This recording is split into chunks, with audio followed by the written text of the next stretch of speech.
Abantu abakozesa oluguudo luno batubulidde nti basiŋŋaana obuzibu bw'amaanyi okusomoka amazzi gano.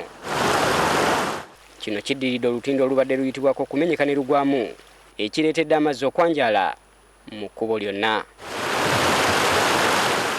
Abatuuze bagamba nti kino kivudde ku nkuba etonnya mu kitundu kino obutasalako wadde nga abamu bakitadde ku bakulembeze baabwe abatafaayo kubakolera ku bizibu byabwe. Tetujja bassa mu nsobi enkuba sifa abagiyise naye bye bassaawo byabomose tusaba buyambi.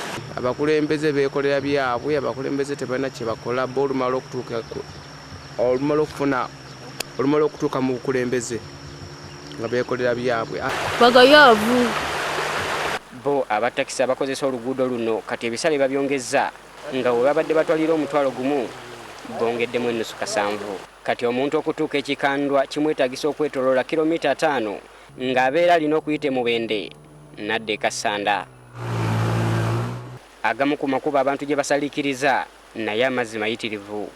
Embeera y'emu yeri ku luguudo oluva Emyanzi okudda e Bukuya. Bandituyambye ne babaako kye batukolera naye enguudo ziraba